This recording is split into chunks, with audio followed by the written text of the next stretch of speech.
I'm Rebecca, 28 years old, and I never thought my own sister would cut me from her wedding. Madison and I shared everything growing up, secrets, clothes, dreams. Then one day, I overheard them. "Rebecca doesn't need to be there," my sister said, and my mother agreed. Just like that, I was erased from one of the most important family moments. The rejection crushed me, but it also forced me to see the truth about our family dynamics that I'd been blind to for years. Before I share how I discovered I was uninvited to my own sister's wedding, let me know where you're watching from and hit that subscribe button if family drama stories resonate with you. Growing up, Madison and I were inseparable despite our 3-year age difference. As the older sister, I helped her with homework, let her borrow my clothes even when she'd return them stained, and listened to her boy troubles late into the night.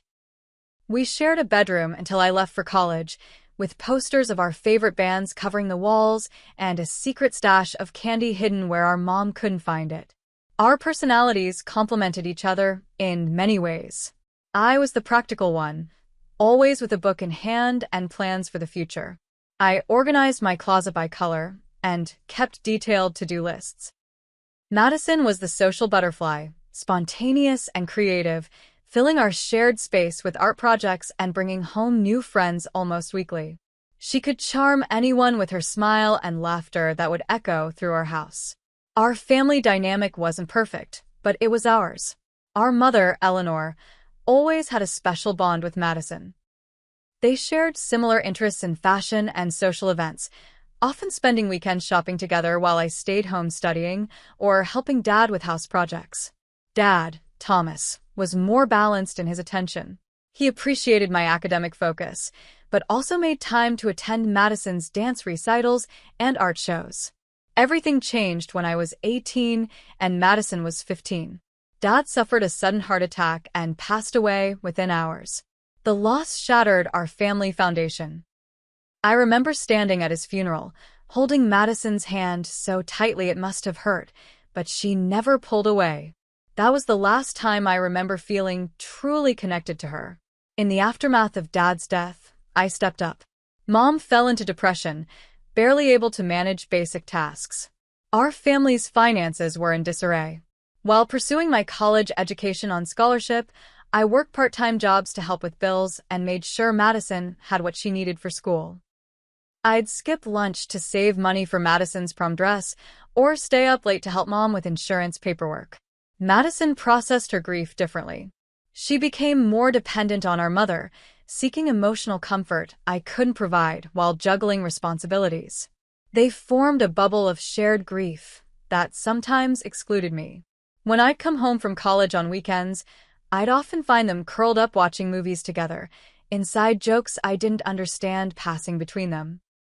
Eleanor gradually emerged from her depression but leaned heavily on Madison for emotional support. "Your sister is my rock," she'd tell me during our phone calls, never acknowledging the bills I paid or the stability I fought to maintain. It stung, but I told myself it was just her way of coping. After graduation, I accepted a job offer in marketing that required moving 3 hours away. The physical distance created more emotional separation. Our family group text became less active, holiday gatherings more strained. Madison would roll her eyes at my stories about work challenges, while Mom would quickly change the subject to Madison's latest accomplishment. Over the next few years, our paths diverged further. I worked my way up to marketing executive at a respected firm, maintaining a structured life with clear goals. Madison jumped between college majors, retail jobs, and artistic pursuits, never settling on one direction. Mom supported each of Madison's transitions emotionally and financially, saying, "She's finding herself, just like your father would want." Last Thanksgiving, tension surfaced when I suggested Madison might consider career counseling. "Not everyone needs to follow your corporate path," Mom snapped while Madison stormed out of the room. I spent the rest of the holiday feeling like an outsider in my childhood home. Then came the news of Madison's engagement to James, the son of a real estate developer whose family name appeared on several buildings downtown. They'd met at a charity gala where Madison was working as a server, and it had been a whirlwind romance. James came from old money, traditional values, and a family with strong political connections. Mom was ecstatic. "This is such a blessing for Madison," she told me over the phone. "The Harrington family is going to open so many doors for her."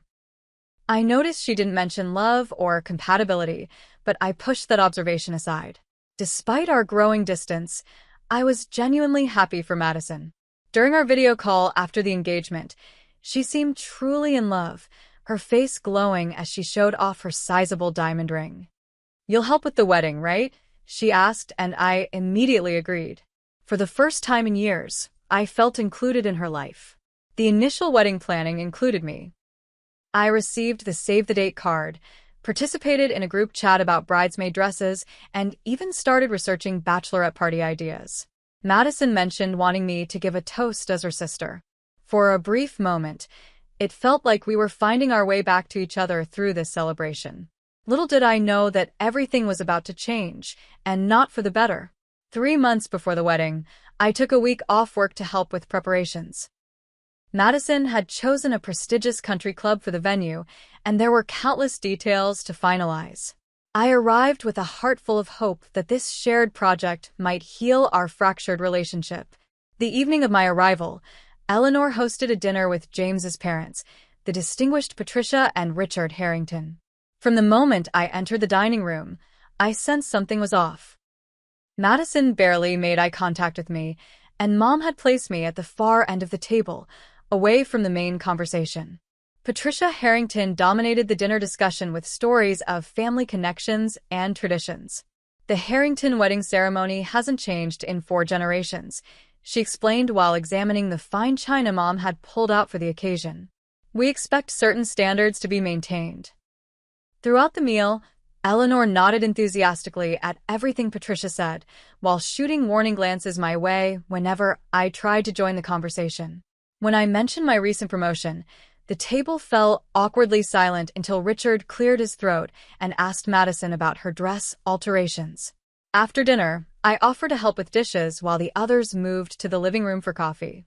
As I collected plates, I heard Madison's voice floating from the hallway. She and Eleanor were speaking in hushed tones just around the corner. Normally, I would have announced my presence, but something made me pause. "I think we need to finalize the guest list tonight," Madison was saying. "The invitations go out next week." "I agree," Eleanor replied. "Have you made a decision about Rebecca?" My hands froze on the stack of plates. Why would there be a decision about me? I was her sister. "I don't think she should come," Madison said flatly. "She'll just make everything about her education and career achievements. You know how she gets." I nearly dropped the dishes. My heart pounded as I strained to hear more. "James's family is very traditional," Eleanor agreed. "Rebecca's lifestyle might make them uncomfortable. All that talk about female independence and corporate success, it's not what the Harringtons value in a woman." "Exactly," Madison continued. "Besides, she always makes me feel inferior with her perfect job and apartment. I want this day to be about me for once." "It's your wedding, sweetheart," Eleanor soothed. "You don't need to justify your guest list to anyone." I stood there, frozen in place, as they discussed removing my name as if erasing a typo from a document. These were the 2 people who were supposed to love me unconditionally, plotting to exclude me from a milestone family event. I must have made a noise because they suddenly appeared in the doorway. Madison's eyes widened, but her expression quickly hardened. "How long have you been eavesdropping?" she demanded. "Long enough," I managed to say, my voice barely above a whisper. "You're removing me from your wedding guest list?" Eleanor stepped forward, arms crossed defensively. "Madison has made her decision. This is her special day." "I'm her sister," I said, feeling tears forming. "How could you even consider not having me there?" Madison rolled her eyes. "See? This is exactly why. You're already making it about you and your feelings." "My feelings about being excluded from my only sister's wedding? Yes, I think those feelings are valid." My voice rose despite my effort to stay calm. James appeared in the doorway, looking uncomfortable. "Everything okay in here?" he asked, glancing between us. "It's fine," Madison said quickly. "Rebecca's just being dramatic as usual." Dramatic. I repeated, incredulous. You're uninviting me from your wedding, and I'm being dramatic for being upset about it? Eleanor put her arm around Madison protectively. Perhaps it's best if you give Madison some space. She doesn't need this stress right now. I looked at each of their faces, searching for any sign of remorse or understanding. There was none. Even James, who had always been polite to me, averted his eyes. I'll give you all the space you need, I finally said, grabbing my purse from the counter. Permanent space. I walked out of my childhood home with tears streaming down my face and checked into the nearest hotel. Within minutes, my phone lit up with a text from Madison. Thanks for proving my point. Always have to create drama. This is my wedding. Not everything is about you. I tried calling Eleanor, hoping my mother might show some support, but she was dismissive. Madison is under a lot of pressure with the wedding planning. You need to respect her wishes and stop making this difficult.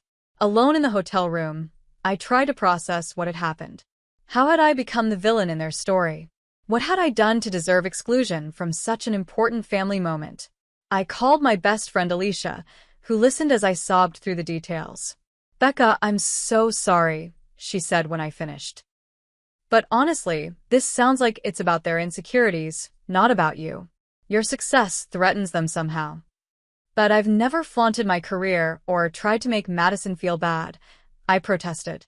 You don't have to, Alicia replied wisely. Sometimes just being yourself is enough to trigger people's insecurities.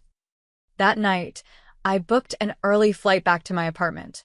There was nothing left for me to do in my hometown except face more rejection.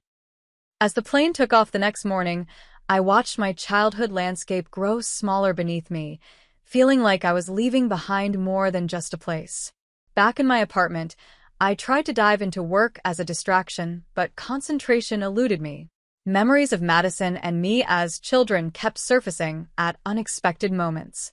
The time we built a blanket fort during a thunderstorm. Madison bringing me soup when I had the flu during finals week. These once-cherished memories now felt tainted, like vintage photographs suddenly revealed to be clever forgeries. Physical symptoms of emotional pain began to manifest. I'd lie awake until 3 a.m. replaying conversations, searching for what I might have done to deserve such rejection. My appetite vanished, and I lost 7 pounds in 2 weeks. The face in my mirror looked hollow, with dark circles under puffy eyes. At work, my performance suffered. I missed deadlines and zoned out during important meetings. My boss, Terry, called me into her office after I fumbled a presentation to our biggest client. Rebecca, you've always been one of our strongest team members, she said, concern evident in her voice. But lately, you seem completely disconnected. Is everything all right? I assured her it was just temporary stress, but the gentle inquiry nearly broke my carefully constructed professional facade. Later that day, my coworker Sophie found me crying in the supply closet. I got uninvited for my sister's wedding, I admitted when she asked what was wrong. The words sounded so childish and trivial when spoken aloud, yet they carried the weight of profound rejection. Sophie offered a sympathetic ear, but I could see the confusion in her eyes. How could I explain that this wasn't just about a party invitation? It was about being erased from my family narrative. Friends offered conflicting advice. Cut them off completely, urged my college roommate Jessica during our video chat. What they did is emotional abuse. Family is forever, countered my neighbor Grace. Give it time, then try to reconcile. You'll regret permanent estrangement. Their well-intentioned guidance only added to my confusion. I oscillated between rage and grief, between wanting to confront my family and wanting to beg for their acceptance. The situation worsened when I saw photos of Madison's bridal shower posted on social media. My cousin Amanda had tagged Madison in a series of images showing Eleanor, Madison, and various relatives celebrating at an upscale restaurant. Everyone was smiling, champagne glasses raised in toasts. No one seemed to notice or care about my absence. A few days later, my cousin Jessica called me directly. Rebecca, I feel awful about what's happening, she admitted. I wanted you to know that Aunt Eleanor told everyone you were too busy with your important career to attend the shower or the wedding. Some people are actually upset with you for putting work before family. The humiliation burned deeper than the initial rejection. Not only had I been excluded, but I'd been made the villain in a story being told to my entire extended family. That night, I had the first of many recurring nightmares. Standing outside my childhood home in the rain, seeing my family laughing together through the window, banging on the door that no one would open. I began questioning everything about myself. Had my focus on education and career truly made me self-centered? Was I really so insufferable that my own sister couldn't bear to have me at her wedding? The self-doubt crept into every corner of my mind, eroding my confidence and sense of self-worth. After weeks of emotional turmoil, I finally scheduled an appointment with a therapist. Dr. Walker, a compassionate woman in her 50s, helped me see the situation from a different perspective. "What I'm hearing," she said during our second session, "is a pattern of family dynamics where your achievements are perceived as threats rather than celebrations. That's not about you being flawed, it's about their insecurities." She encouraged me to keep a journal exploring these family patterns. Through this writing, I began to recognize how Eleanor had always positioned Madison and me as competitors rather than allies. How she'd praise Madison's social skills in direct contrast to my bookishness, or commend my academic achievements while lamenting Madison's creative but impractical nature. "Your mother created a dynamic where only one daughter could be winning at any given time," Dr. Walker observed. "And right now, with this wedding to a wealthy family, Madison feels like she's finally ahead." This insight didn't immediately heal the hurt, but it provided a framework for understanding that wasn't centered on my supposed failings. It was the first tentative step towards self-healing amid the rejection. In my journal, I wrote, "Their rejection reflects their limitations, not my worth. I deserve to be in spaces where I'm valued, not merely tolerated." I read those words each morning, trying to internalize their truth even as the wedding date approached, and the pain remained raw as ever. 2 weeks before the wedding, Madison's name lit up my phone screen. My heart raced as I answered, hoping against hope for reconciliation. "Rebecca," she said without preamble, "I need a favor." I waited, speechless at her audacity. "Would you be willing to come to the house the morning of the wedding to do my hair and makeup? You've always been better at that stuff than my friends." The request hit me like a physical blow. She was still excluding me from the ceremony and reception but wanted to use my skills for her preparation. "Let me get this straight," I said, my voice shaking. "I'm not good enough to be a guest at your wedding, but I'm good enough to be your unpaid stylist?" "Don't be so dramatic," Madison huffed. "I thought you'd be happy to be involved in some way." Something snapped inside me. "Involved? You've made it abundantly clear that you don't want me involved. You and Mom decided I don't fit your perfect wedding vision. This is exactly why you're not invited." Madison's voice rose. "You always have to make everything so complicated. James's family is very traditional, and your whole independent woman act doesn't fit with their values." "My act? You mean my actual life and career?" "You've always thought you're better than me with your fancy job and apartment," Madison spat. "Always the perfect daughter, while I was just the creative screw-up." "Well, guess what? I'm marrying into a family that Mom says is more prestigious than anything you'll ever achieve with your marketing career." The raw jealousy in her voice stunned me. "Madison, I've never thought I was better than you. We just took different paths." "Save it," she snapped. "The wedding will be perfect without you making everything about yourself." The call ended with her hanging up on me. Within minutes, Eleanor was calling, her voice tight with anger. "What did you say to upset your sister?" "She's in tears, Rebecca. The bride should not be stressed like this before her wedding. She asked me to do her hair and makeup, but still didn't want me at the actual wedding," I explained, struggling to keep my voice steady. "And you couldn't just do that one thing for her? It always has to be your way or no way." Eleanor's voice dripped with disappointment that was all too familiar. "Mom, do you really not see how hurtful this is?" "What I see is you putting your feelings above Madison's special day," she replied coldly before ending the call. Within hours, my phone was flooded with messages from extended family. Aunt Patricia demanded to know why I was sabotaging Madison's happiness. Uncle Robert suggested I swallow my pride for family harmony. Cousins I hadn't spoken to in years suddenly had opinions about my selfishness. The only voice of reason came from my grandmother Ruth, who called that evening. "Rebecca, darling, I've heard what's happening, and I want you to know I'm on your side." Her familiar voice was soothing. "This isn't right, what they're doing to you." "Grandma, I don't understand why this is happening," I admitted, tears flowing freely. "Your mother has always played favorites, just like her mother did before her," Ruth said softly. "When your mother was young, her sister was always the chosen one. History repeats itself, I'm afraid. But that doesn't make it right." This revelation about our family patterns gave me context, but didn't ease the immediate pain. The next day at work, everything came crashing down. During a presentation to potential investors, I completely lost my train of thought. Words escaped me as images of my family celebrating without me flashed through my mind.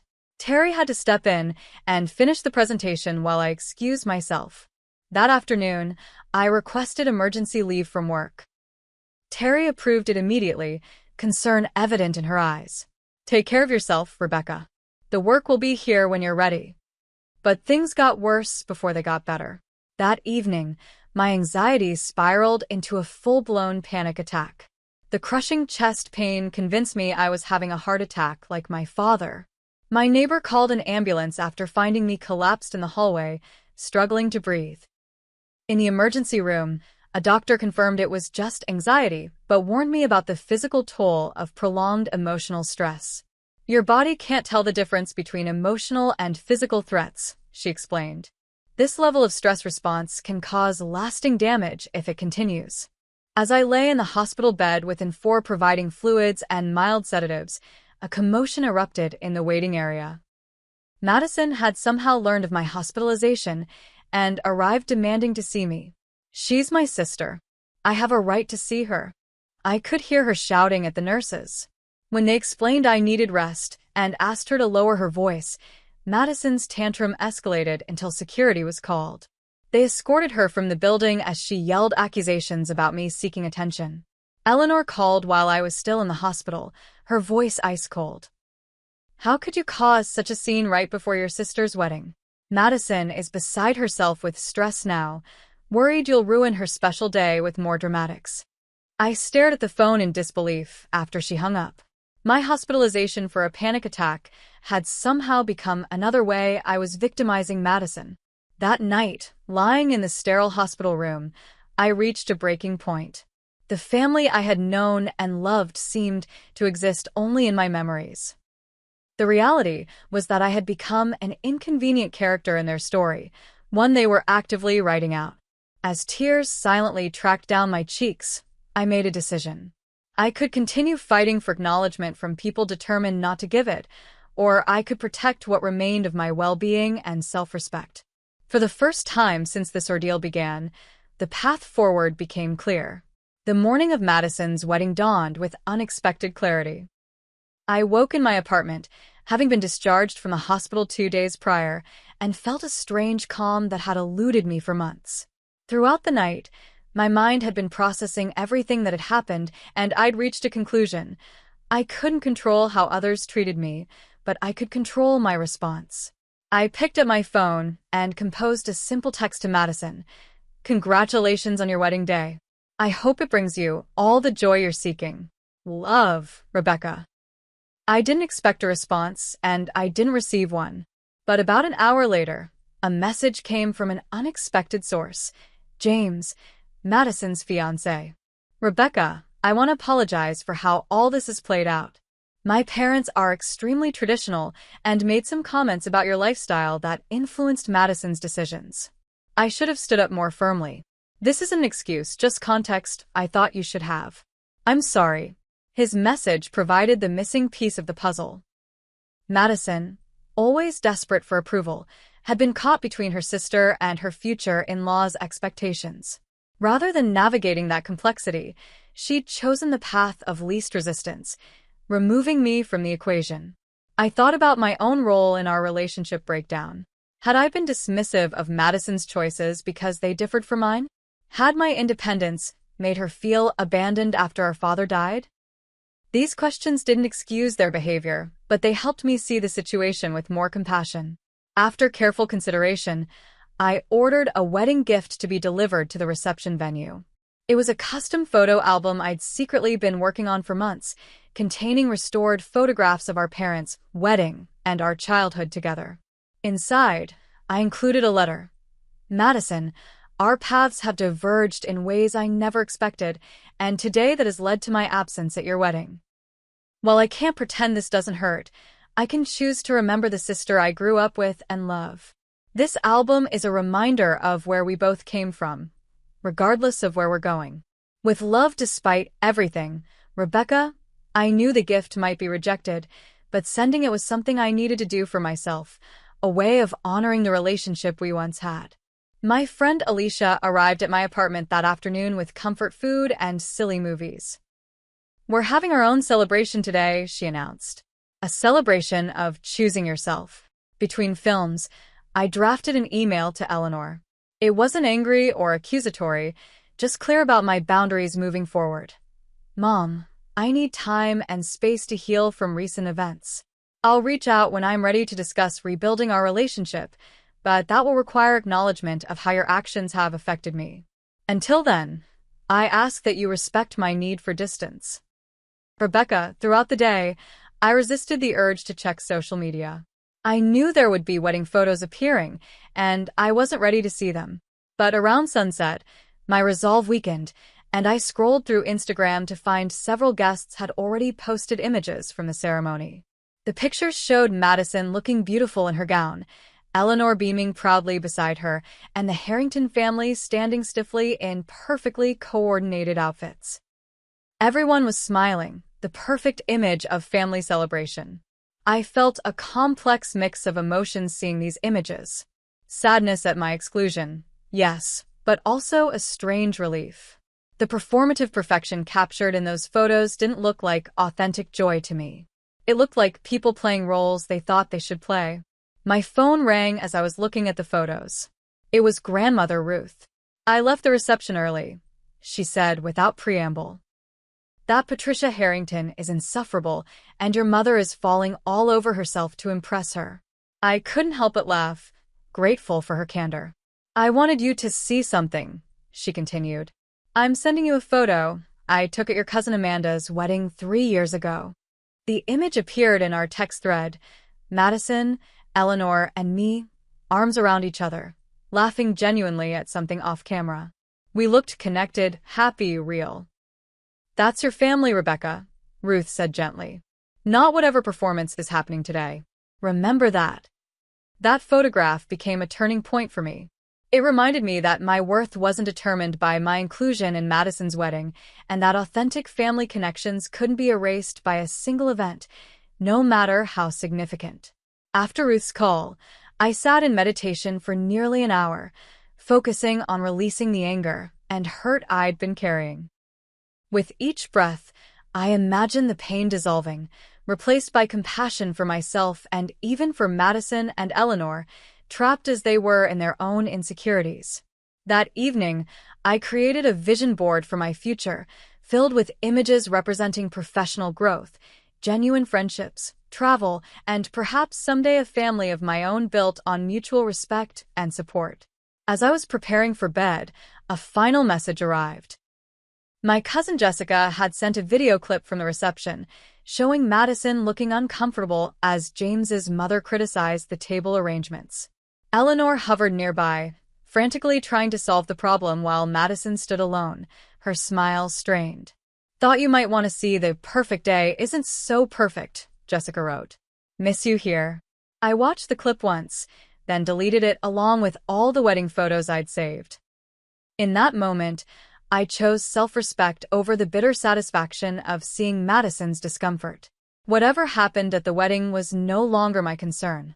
For the first time since discovering I'd been cut from the guest list, I slept peacefully through the night. The month following Madison's wedding became a period of intentional rebuilding. I channeled my energy into creating a life that reflected my values rather than responding to rejection. First came the physical changes.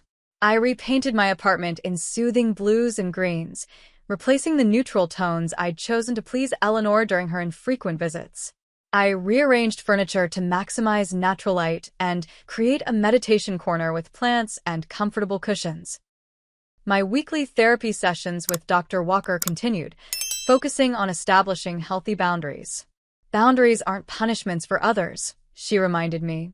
They're protection for yourself. At work, I returned with renewed focus. The time away had given me perspective on what truly mattered, and I approached projects with creativity that had been blocked by emotional distress. When our biggest client was struggling with market positioning, I developed an innovative campaign that highlighted authenticity over perfection. "This is brilliant, Rebecca," Terry said during our review meeting. "Whatever happened during your break, you've come back stronger." 2 weeks later, she called me into her office to offer a promotion to senior marketing director. Outside of work, I began volunteering at a community center teaching marketing skills to women re-entering the workforce. The gratitude and progress of these women brought joy I hadn't experienced in months.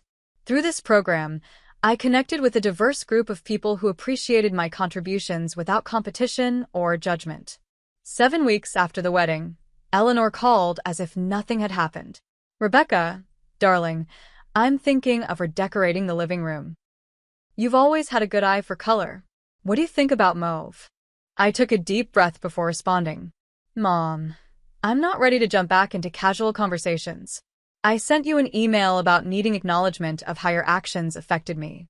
"Oh, Rebecca," she sighed, always dwelling on the past. "Madison has moved on. Why can't you?" "This isn't about Madison," I explained calmly. "It's about our relationship and whether it can be healthy moving forward." Eleanor changed the subject twice more before ending the call abruptly when I maintained my boundary. It hurt, but not as deeply as before. Dr. Walker had helped me see that Eleanor's inability to acknowledge my feelings was her limitation, not evidence of my unworthiness. Madison returned from her honeymoon in the Maldives and immediately began posting picture-perfect images of married life. But through family gossip filtered via grandmother Ruth, I learned that reality was less idyllic. James's parents had expectations about the newlyweds' social obligations, living arrangements, and even when they should start having children. Madison had a meltdown at Sunday dinner, Ruth reported during our weekly call. Patricia Harrington criticized her table manners, and James didn't defend her. Your sister left in tears while Eleanor apologized profusely to everyone. I felt genuine sympathy for Madison, trapped in a situation partly of her own making. The Harrington family approval she'd sacrificed our relationship to gain was proving conditional and elusive. 3 weeks later, Madison texted me about a Netflix show we both enjoyed, as if testing the waters for normal communication. I responded politely but briefly, maintaining the emotional distance that was protecting my healing process. Our exchanges remained surface level. She never mentioned the wedding or my absence from it, creating a conversational void around the very thing that had fractured our relationship. I didn't push for the acknowledgement I still needed, recognizing she wasn't ready to provide it. Grandmother Ruth became my strongest family connection, our weekly calls a source of wisdom and unconditional love. Your grandfather and I had to cut contact with his family for 3 years early in our marriage, she revealed. Sometimes distance is the only way to break unhealthy patterns and establish new ones. My world expanded in other ways too. I booked a solo trip to visit my college friend Sarah in London, my first international travel that wasn't planned around family obligations. The freedom to explore at my own pace, making decisions based solely on my interests, was exhilarating. My journal entries from this period show the progress in my emotional healing. April 15th. Found myself mentally rehearsing arguments with Mom today. Caught it quickly and redirected thoughts. Progress. May 3rd. Saw a bride and her sister shopping for shoes. Felt a pang, but not the overwhelming grief of before. Healing isn't linear, but it's happening. May 20th. Realized today I haven't checked Madison's Instagram in a week. Her life feels increasingly separate from mine, and that's okay. I began dating again, cautiously at first.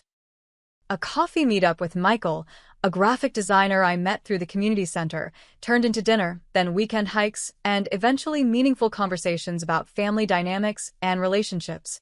My parents divorced when I was 12, he shared during one of our deeper discussions. My father expected me to take his side, and when I wouldn't, he gradually stopped calling. It taught me that some people can only love you if you're who they want you to be. His understanding of conditional family love and the importance of chosen family resonated deeply with me. With Michael, I could be authentically myself without fear of rejection if I didn't meet certain expectations. As Thanksgiving approached, I faced my first major holiday since the wedding incident. Eleanor called to issue the traditional invitation to dinner at her house, where Madison and James would be joining. Actually, I've made other plans this year, I told her. I'm hosting a Friendsgiving at my apartment. Eleanor's disappointment was palpable, but I remained firm. The dinner I hosted for 8 friends, including Michael and Alicia, was filled with laughter and genuine connection. We shared what we were grateful for, and I realized with surprise that I felt thankful even for the painful wedding exclusion that had ultimately led to personal growth. The week after Thanksgiving, a package arrived from Madison with no note, just a scented candle from a brand I liked. I texted a simple, "Thank you for the candle," with no additional commentary, maintaining the boundary while acknowledging the gesture. By the 6-month mark after the wedding, I had developed a stronger sense of self and purpose independent of my family's approval.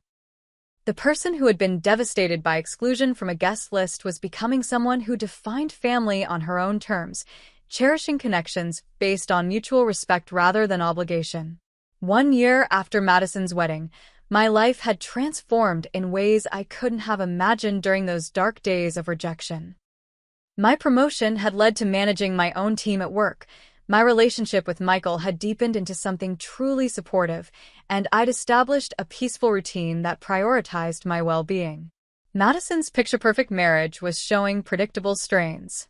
Through family updates, I learned that James worked long hours at his father's company, leaving Madison alone in their expensive but sterile townhouse. The Harrington family's approval remained elusive despite her constant efforts to meet their expectations. On a Tuesday afternoon, I received an unexpected text from Madison. "Can we meet for coffee sometime? Just the 2 of us." After discussing it with Dr. Walker and Michael, I agreed to meet at a neutral cafe midway between our homes. I arrived first, selecting a quiet corner table and ordering a latte to calm my nerves. Madison appeared looking less polished than her social media image suggested. Dark circles shadowed her eyes, and her smile seemed forced as she approached. "Thanks for meeting me," she said, sliding into the chair across from me. "I wasn't sure you would." "I wasn't sure either," I admitted honestly. After awkward small talk about the weather and the cafe's pastries, Madison finally broached the real subject. "I've been doing some thinking about everything," she said, staring into her coffee. "The wedding and how things happened." I waited, giving her space to continue. James's parents had such specific ideas about the wedding. They kept talking about family values and tradition. She twisted her napkin nervously.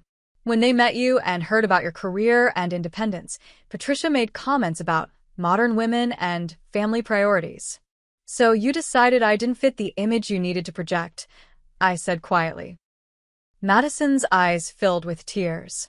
"Mom kept saying how important it was to impress the Harringtons, how this was my chance to secure my future. She convinced me that having you there would cause tension. And you believed her." "I was insecure and stupid," Madison admitted. "I've always felt like I was living in your shadow. You were so focused and successful, and I was just drifting.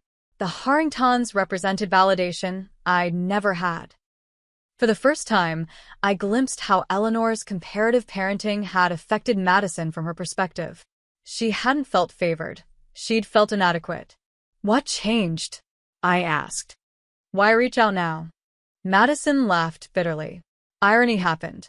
Now I'm experiencing exactly what I put you through." Patricia has excluded me from family events because I embarrassed them by disagreeing with Richard's political views at dinner. James says I need to try harder to fit in. I felt sympathy for her situation but refused to take responsibility for her choices. I'm sorry you're going through that. It hurts to be excluded by family. I know you probably hate me, Madison said, a tear spilling down her cheek. I don't hate you, I replied truthfully. But I am still hurt, and rebuilding trust would require real acknowledgement and change. We talked for nearly 2 hours, covering painful ground but also remembering moments of genuine connection from our past. Madison didn't offer a complete apology, still somewhat justifying her actions through Eleanor's influence and her own insecurities. But it was a start. As we prepared to leave, I set clear terms.